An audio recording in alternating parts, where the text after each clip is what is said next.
يا نفس إن لم تظفري لا تجزعي.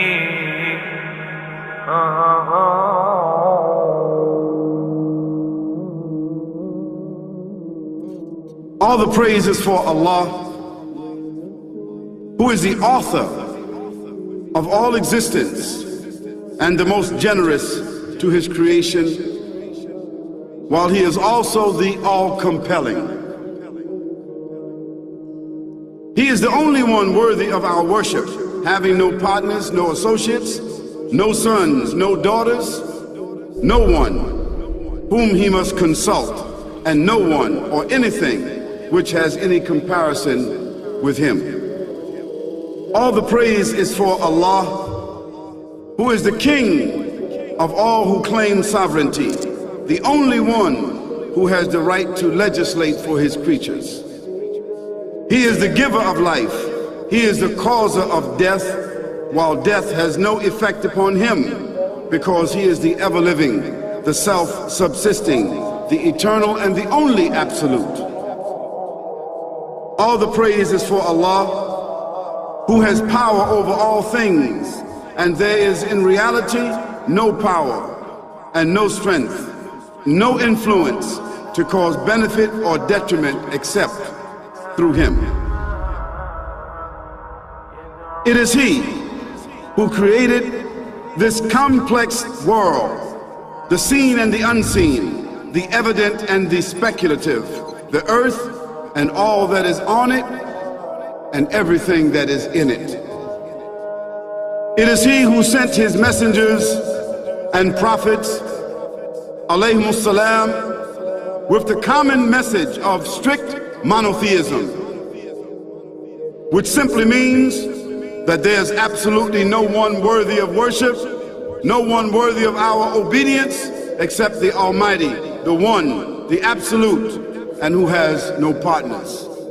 The earlier messages which changed the world in the area in which the prophets were sent, those messages we know have changed, and even the prophets who brought them, their names are now lost. We just know in general because Allah told us in the Quran, وَلَقَدْ بَعَثْنَا فِي كُلِّ أُمَّةٍ رَسُولًا أَنْ يَعْبُدُوا اللَّهَ وَاجْتَنِبُوا الطَّاغُوتَ. I've sent to every nation a messenger, calling people to worship Allah alone and to avoid the worship of false gods. This essential message has been preserved in Islam in a way that it was never preserved before. Not because the message was different, because it was the same message, but because of the fact that there would be no other prophets who would come after Muhammad sallallahu alaihi wasallam. So therefore that message now had to be protected. It had to be preserved in a way none of the earlier messages were preserved. I will tell you this, what you say you have come to know 40 years back, and what you call the Big Bang is already mentioned in the book which I read, the glorious Quran. It's mentioned 1400 years ago in Surah Anbiya, chapter number 21, verse number 30, which says, Avalam yaral lazina kafaru. Do not the unbelievers see anna samawati wal arda kanat ratkan fataqnahuma, that the heaven and the earth were joined together and we clove them asunder. What you're talking about, the Big Bang, I try to imagine compressing a spring. I push it closer and closer and closer together so it's smaller and smaller and smaller, and I've stored a tremendous amount of energy in that spring, and when I let it go, it bursts out, it bursts out, it bursts out. the creation of the universe, which you came to know 40 years back, is already mentioned in this book, the glorious Quran, 1400 years ago. Who could have mentioned that in the Quran? So the atheists will say, maybe someone wrote, maybe it's a fluke, maybe it's a guesswork. A human being, regardless of who they are, or where they are, or what they do, will have this curiosity. They'll want to know, why am I here? How did I get here? And do I have a purpose? And if so, what is it? The only one who would really be able to answer that question would be the Creator himself. If there is a Creator, it would be up to him to tell us why we were created and what he expects from us and what this life is really about. Allah has shown the people from the time of Adam until right now, has shown the people what he wants from them. And it's a very simple thing, and that is that worship be for him alone without any partners. In fact, we know this life to be a test from Almighty God. That's why we're born, and that's why we die, because there has to be a beginning and an end for us to be tested on. The next life, after this life, no one will ever die again. A bad person or a good person. Both are brought back and they continue to live in the next life, either in good shape or not so good shape, depending on how they did on the test. The worship of the God of Abraham, that was what was taught by these prophets. The Lord of the Arsh and Kursi. We're talking about the Lord of the worlds. Alhamdulillah Rabbil Alameen. We're talking about the Lord of the entire universe and beyond. The entire universe and beyond. You know, we live in this dunya and we are fascinated with this dunya which Allah subhanahu wa ta'ala indeed has created in a beautiful manner. We're fascinated. There are over billions of people which live on this dunya at this moment in time. Over 6 billion people that live on the dunya at this moment in time. This dunya of Allah subhanahu wa ta'ala is so big that there is space in this dunya for billions and billions and billions or more people. But what is this dunya in comparison to what Allah subhanahu wa ta'ala has created out there? This dunya is insignificant. This dunya is meaningless to Allah. It means nothing. It is worthless. So worthless, compare it with the sun. The sun is one star. You know more science than me. You'll be able to tell me better.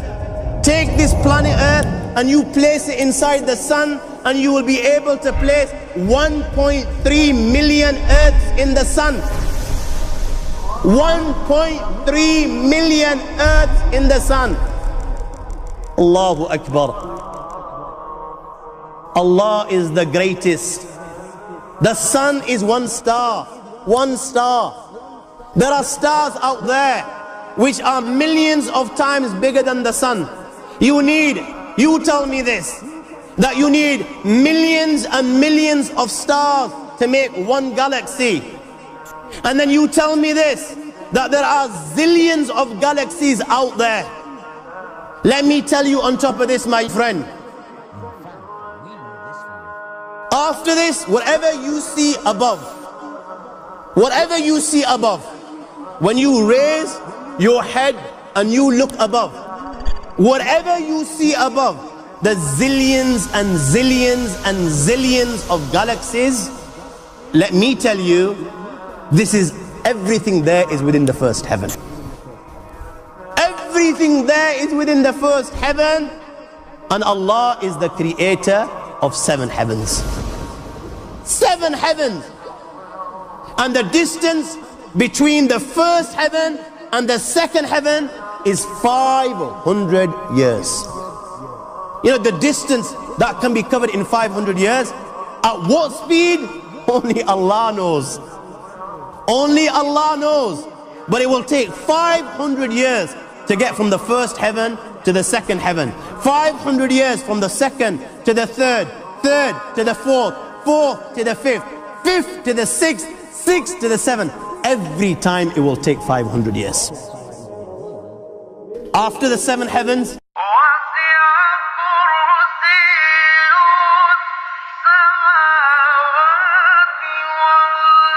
وَسِعَ كُرْسِيُّهُ السَّمَاوَاتِ وَالْأَرْضِ. You all read the Ayatul Kursi. You all know the Ayatul Kursi. After this, you have the Kursi of Allah. You have the chair of Allah subhanahu wa ta'ala. You know these 7 heavens that we've just talked about, in comparison to the Kursi of Allah, they're non-existent. They're meaningless. Rasulullah ﷺ has given an example in a hadith just to give us a little bit of understanding with regards to the 7 heavens in comparison to the kursi of Allah. Take a ring from your finger, take it off, the small ring that you have, and place it, let's say, in a desert, the Sahara Desert. It's the biggest desert in the world. You know that ring that we take off from our fingers and place it in the Sahara Desert? What comparison is in between the ring and the Sahara Desert? Nothing. Nothing. The 7 heavens is the ring, and the kursi of Allah is the Sahara Desert. After the kursi of Allah, you have the arsh of Allah. وَكَانَ أَرْشُهُ عَلَى الْمَاءِ. You have the arsh of Allah. Again, Rasulullah has explained, so just so that we can understand. Take the ring, place it in the desert. This time, the ring is the kursi and the arsh is the desert. What is the kursi in comparison to the arsh of Allah? Nothing. Then you have angels which carry the arsh of Allah. Their heads are in the 7th heaven and their feet are in the lowest earth. My friends, then you have the Lord of the Arsh al-Kursi. لا تدركه الأبصار وهو يدرك الأبصار وهو اللطيف الخبير. He is beyond the size of Allah, who Allah is, what Allah is. The greatness of Allah is beyond the comprehension of my little mind. This is the being that you and I are messing with.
وهو